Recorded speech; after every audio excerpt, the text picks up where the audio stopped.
2013 году Эжва отметила свой золотой юбилей – 50-летие. Но немногим известно, что еще полвека тому назад на месте, где сегодня возвышаются панельные многоэтажки, стояли бревенчатые избы старинного коми-села Слобода.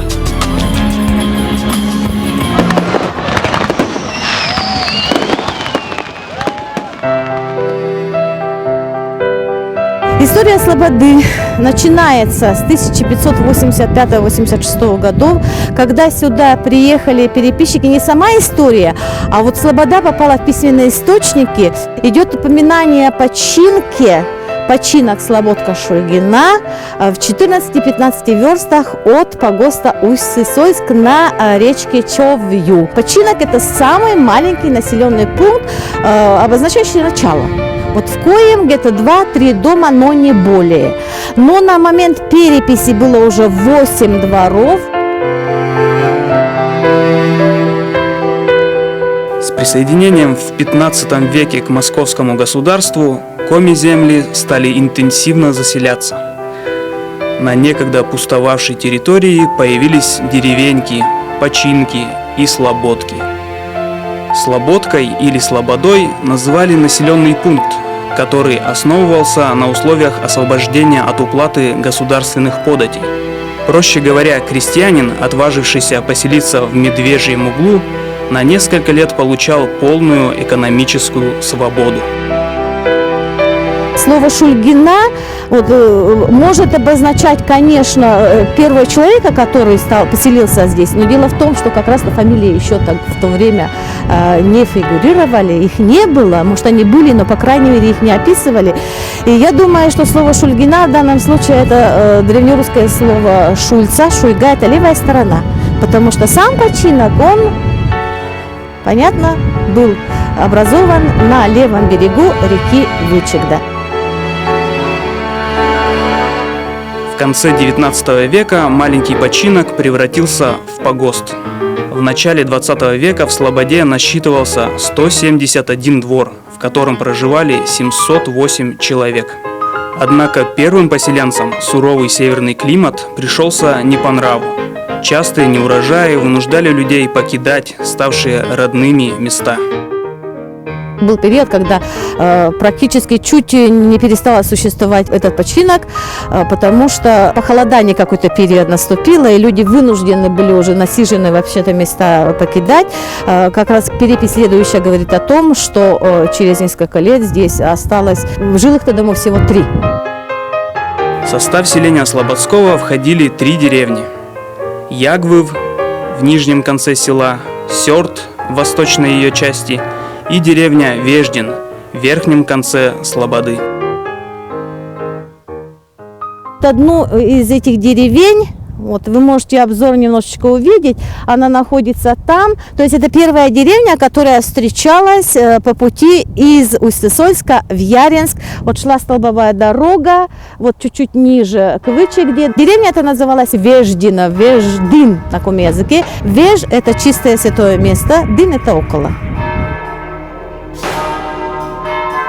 Место поселения веждинцами было выбрано не случайно.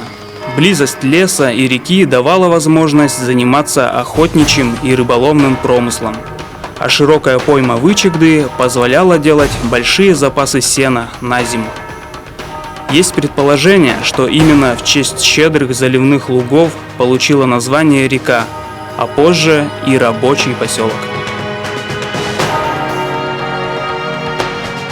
Почему называется Эжва? Ведь многие связывают это с именем Стефана Пермского, что он сюда приехал и освещал людей, крестил в воде. Нет. Дело в том, что коми до Стефана Пермского Эжву называли Эжвой, и связано это название, значит, Эжа – это луговая вода, вода, да? Вот, потому что на одном берегу как раз эти были все сенокосные луга.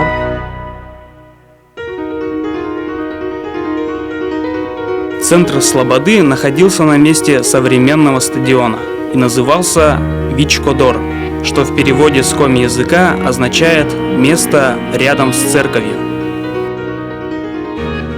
Здесь начинался центр села, И чуть-чуть подальше здесь находилась церковь, которая называлась Николаевская, Слободская Николаевская, в народе Никольская церковь.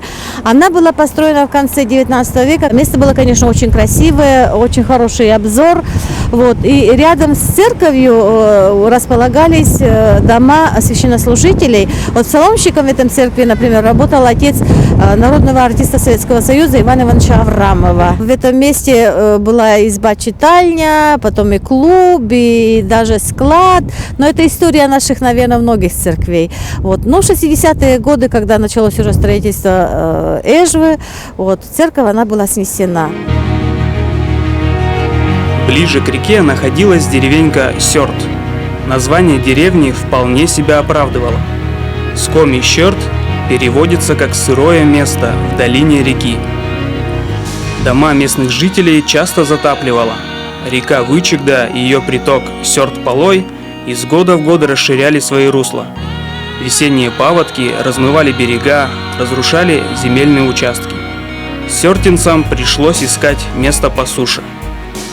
Так, на возвышенности, где сегодня находится памятник воинам-интернационалистам, образовалось местечко, которое получило весьма необычное название.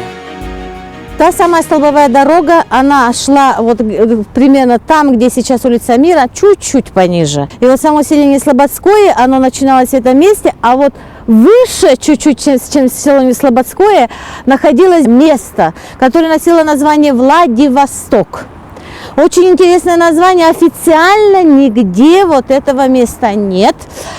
Почему такое название? Есть разные версии. Кто-то говорит о том, что вот с этого места кто-то служил во Владивостоке. Кто-то говорит о том, что так как отдаленность все равно была от села, потому что это место повыше строения были, и назвали вот местечком Владивосток.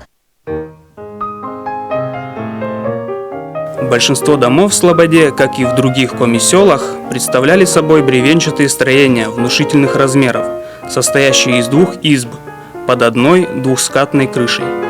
Однако близкое расположение к Усть-Сысольску сказалось на облике села.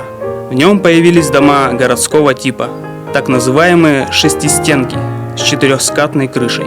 Последний деревянный дом, сохранившийся от бывшей Слободы, относится именно к такому типу. Я нахожусь на крыльце последнего дома Слободы. Здесь уже давно никто не живет. На дверях висит замок, да и ступени за 100 лет существования уже довольно сильно обветшали.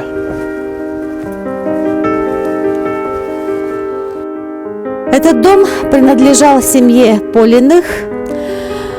И в 1980 году в этом доме открылся общественный музей, как в последнем доме Слободы. Музей уже здесь не работает. Последний дом, оставшийся от большого села. О старинном селе на сегодняшний день, помимо дома Полиных, напоминает памятный знак, установленный на месте первой слободской школы. Однако память о Слободе жива, ведь с упразднением Слободы слобожане никуда не исчезли.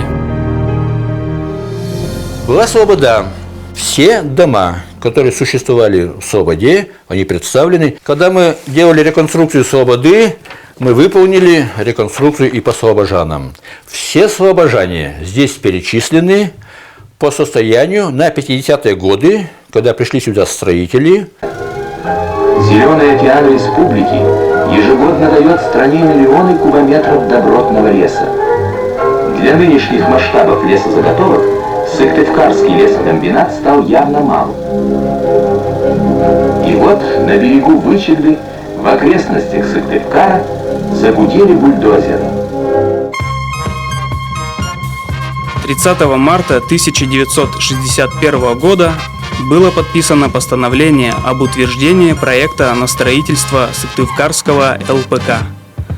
Стройка была объявлена всесоюзной.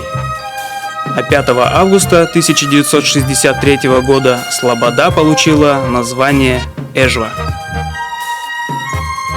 В Эжве в 1965 году был введен завод крупнопанельного домостроения и появился домостроительный комбинат.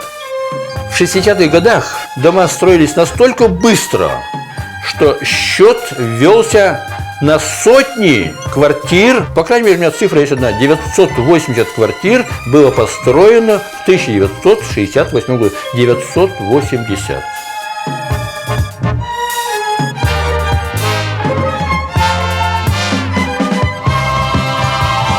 Первые кирпичные здания Вежи были построены по улице Калинина. Это были административные здания.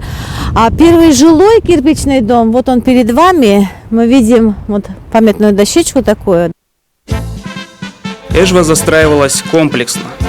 Каждый микрорайон включал в себя не только жилые дома, но и объекты культуры, здравоохранения, детские сады и общеобразовательные учреждения. Названия улицам присваивали в духе времени. Вначале появились улицы Калинина, основная улица, производственная улица, улица Менделеева. Я уж не говорю про западный микрорайон. Улица Островская, улица Эжвинская, Молодежная, Юность и так далее. Далее в задумках был проспект Ильича, но не появился. А это в наши дни улица Мира. Сначала решили назвать улицей Мира то, что в наши дни называется проспектом Бумажников.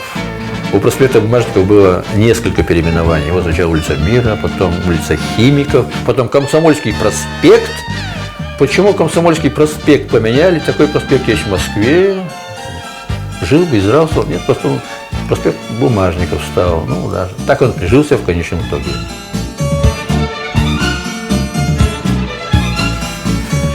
Вот можем продемонстрировать наш памятник, знаменательный памятник 1979 года.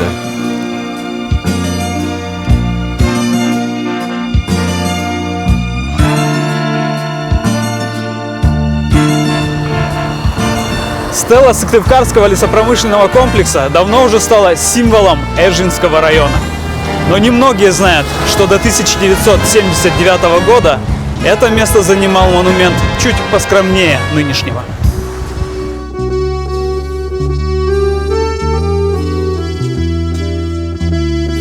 История Эжвы уникальна тем, что это яркий пример взрывного развития, когда из маленького села за пару лет вырастал город. И ныне живущие в ней еще это помнят. Подобные факты были возможны только в годы советской плановой экономики. Но такие проекты-города или моногорода часто так же быстро угасают, как только изменяется или исчезает побудительный экономический мотив. А вот Эжва живет, и в рамках столичного района у нее всегда есть возможности развития. Остается понаблюдать.